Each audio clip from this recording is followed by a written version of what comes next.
Good morning, students. Today we have started a new chapter, admission of partner. As you know that there are some reasons for the admission of a new partner. First, when a more capital needed to expand the business. Second, when a competent and experienced person needed for efficient running business. Third है to increase the goodwill and reputation of business and fourth है to encourage the capable employ by taking him into partnership. तो इस प्रकार देखते हैं कि हमें partnership में कैसे कैसे पार्टनर्स इंक्रीज होते हैं और कैसे और क्यों होते हैं, है ना? और जैसे ही जब हम किसी पार्टनर्स को एडमिट करते हैं तो जो हमारी पुरानी पार्टनरशिप है, ओल्ड पार्टनरशिप, या ये कहिए कि जो भी एग्रीमेंट है ओल्ड वाली, वह समाप्त हो जाती है, स्वतः समाप्त हो जाती है ना? और अंडर सेक्शन 31 सब क्लास 1 के अनुसार हम किसी भी पार्टनर को तभी ला सकते हैं जब सभी पार्टनर सहमत हों। पार्टनर्स के एडमिशन के समय में न्यू पार्टनर जो है वह अपने साथ उसके साथ में गुडविल और कैपिटल दोनों शेयर किया जाता है। साथ में वह अपने साथ भी कुछ कैपिटल और भी चीज़ें लाता है। और साथ में ही जो हमारे ओल्ड पार्टनर्स हैं, they are giving to the sacrificing in favour of new partners.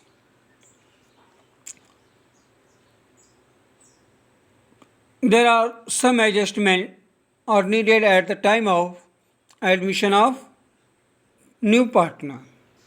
First है calculation of new profit share ratio.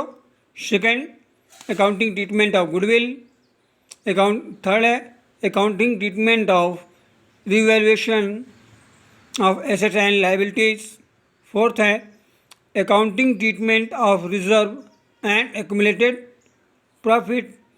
Fifth है adjustment of capital on the basis of new profit share ratio. First of all, we have understood here our discussion about the calculation of new profit share ratio.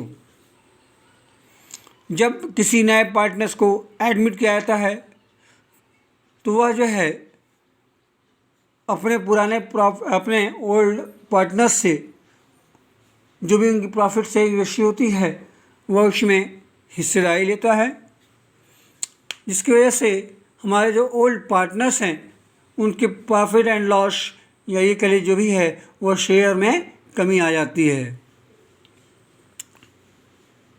जब भी नए partners आते हैं तो उस समय में उनकी कुछ नई चीज़ें आ जाती हैं।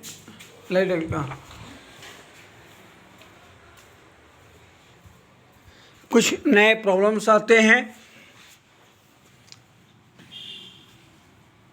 Just like case first, when only the ratio of new partners is given in the question, then in the absence of any other agreement, it is presumed that the old partners will continue to share the remaining profit in the same ratio in which they were sharing before the admission of the new partner.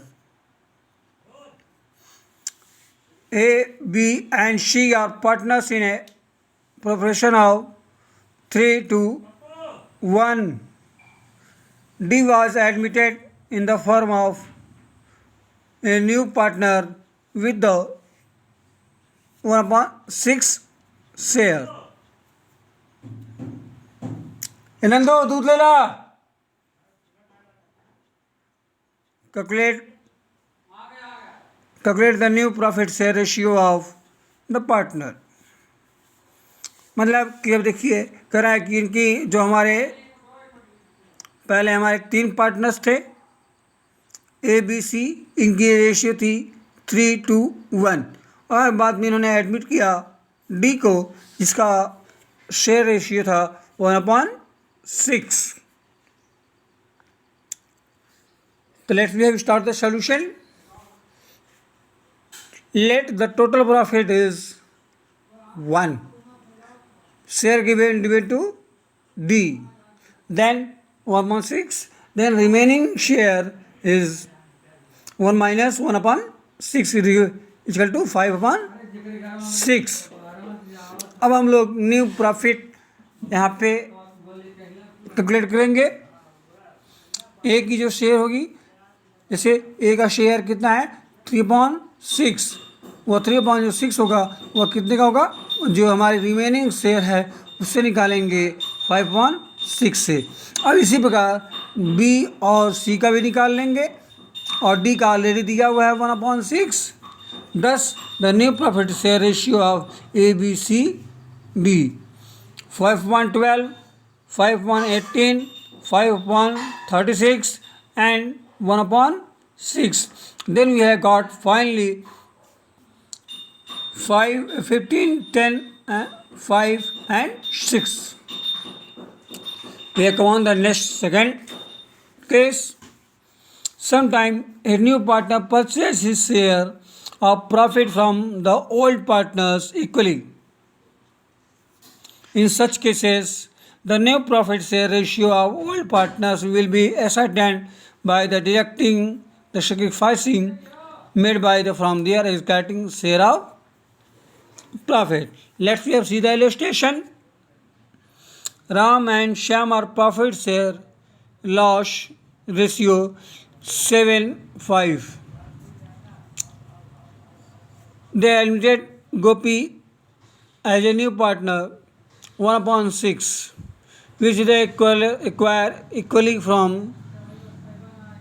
the Ram and Shyam। चलिए देखते हैं इसका calculation कैसे करना है।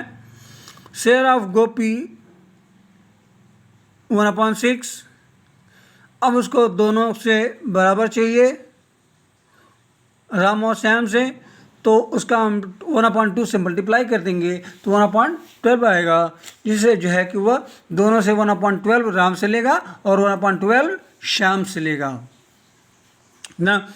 अब देखते हैं यहाँ पे हम देखते हैं कि therefore Ram new share after surrendering 1/12 in Gopi favor, 7/12 minus 1/12 is equal to 6/12। अब इसी प्रकार हम श्याम का भी निकाल लेंगे, इसका भी आ जाएगा 4/12 और गोपी का ऑलरेडी शेयर है ही 1/6। Then we have got the new ratio 6/12, 4/12 and 1/6 equal to 3:2:1। Next we have taken another example illustration. A, B and C in a firm share profit ratio 3:1. They admitted D for 1/8 share ratio, which is acquired 1/16 from B and 1/16 from C। मतलब एक इसमें कोई लेना नहीं है। चलिए देखते हैं, सॉल्यूशन करते हैं इसका। एस का जो न्यू शेयर है वह है 3/6, उसको कोई टच नहीं करना है। एंड बी का जो न्यू शेयर रेशियो है वह है 2/6 है, लेकिन उसमें से उसने सेक्रीफाइस किया है 1/16, तो उसको डिडक्ट कर देंगे तो हमारा आ जाएगा 13/48। और उसी प्रकार हम सी का भी निकाल लेंगे तो उसका आ जाएगा हमारा 5/5। 48. डी का ऑलरेडी शेयर निर्धारित है 1/8. Then we have find the new share ratio 3/6, 13/48, 5/48 and last 1/8. There we have got the final share ratio is 24, 13, 5 and 6. Let's we have seen the another topic. Sometime a new partner purchases his share from the old partners in a particular ratio. In such case of a new profit share ratio of old partners will calculate after deducting the sacrificing made by the partners. अब देखते हैं यहाँ पे discussion. Suresh, Ramesh are partner in a firm. Share ratio 5 and 3. On the date they admitted Deepak new partners 1/4 share, and on July 18 Deepak admitted Karan for the new as a new partner for 1/6 share.